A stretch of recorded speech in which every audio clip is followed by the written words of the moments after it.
अस्वीकरण या कहानी केवल वयस्क और उससे अधिक आयु वर्ग के दर्शकों के लिए है। पांचवी फेल बहू की मजेदार कहानी। स्नेहा का सपना था कि उसे कोई बहुत ज्यादा समझदार और स्मार्ट पढ़ा लिखा लड़का मिले। लेकिन कहते हैं ना, जो भाग्य में होता है होता वही है। देख, मैं साफ कह रही हूँ, लड़की के बाप के पास भर भर के पैसा है। अरे एक बार लड़की ने तुझे पसंद कर लिया तो समझ के पैसे की तो नदियां भर जाएंगी, लेकिन फिर भी तेरी प्यास नहीं बुझेगी बेटा। अरे माँ, फ्रिज में मैंने 2 बोतल पानी की रखी है, और कैसे प्यास बुझेगी?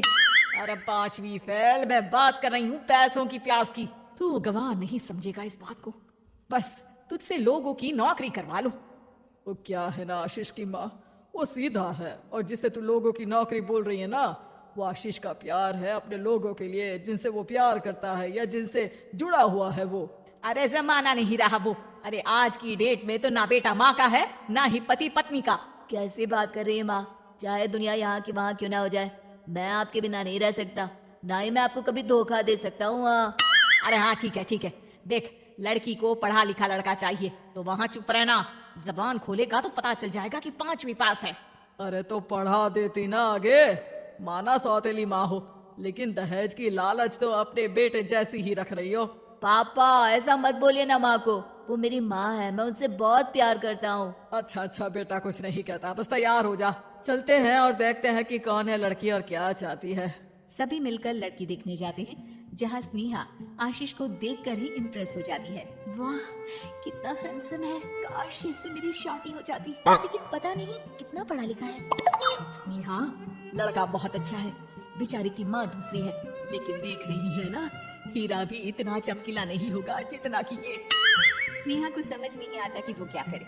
वो आशीष से मिलती है, उसकी सादगी, उसकी बातें उसे भा जाती है। मैंने नहीं सोचा था कि इतना पढ़ा लिखा लड़का मुझे मिलेगा, मैं शादी करने के लिए तैयार हूँ। और फिर स्नेहा और आशीष की शादी हो जाती है।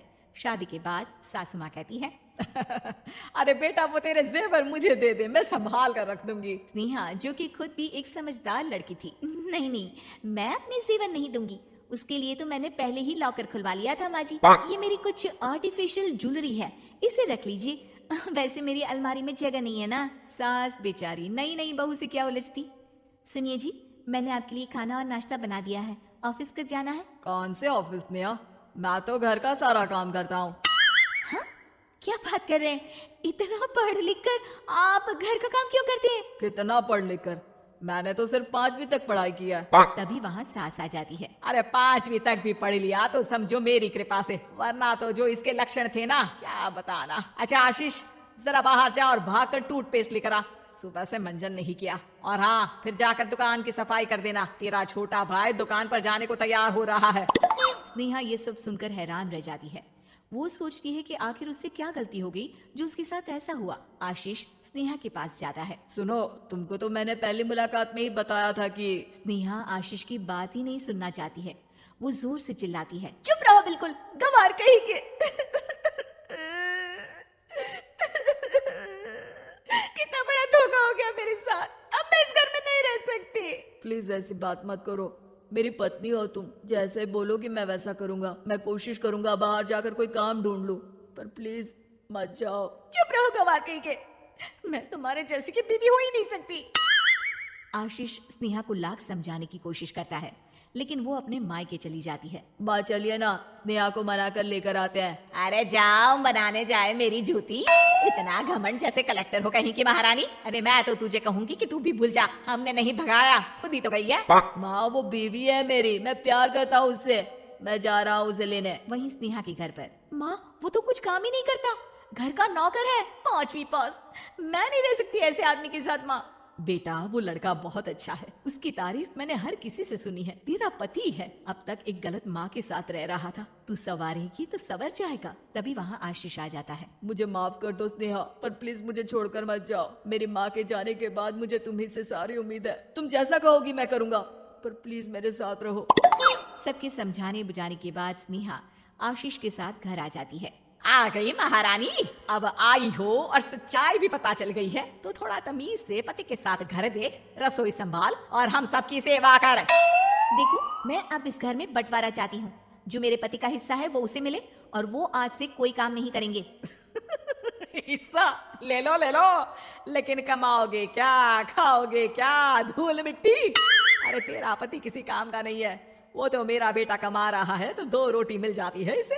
तभी वहाँ स्नेहा के ससुर आ जाते हैं। मैंने एक बंद फैक्ट्री को पहले ही आशीष के नाम कर दिया है और घर के 2 तल्ले में 1 तल्ला ले लो। मैं तो आशीष के पास रहूंगा, वकील थोड़ी देर में आता ही होगा। अरे जाओ जाओ, 2 दिन में भूख से तड़प कर सब वापस आ जाओगे। बढ़िया आई बहू बेटे वाली। फिर क्या था, स्नेहा आशीष के साथ मिलकर बंद फैक्ट्री को खोलती है और मन लगाकर काम करती है।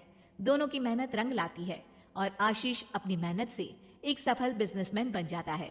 लेकिन एक दिन, अरे बहू बेटा आशीष, मुझे माफ कर दो, मैं भी अब तुम लोगों के साथ रहना चाहती हूँ। इस कमबख्त ने तो दुकान का बेड़ा गर्क कर दिया। वो तो आशीष था जो सारा दुकान का काम संभालता था।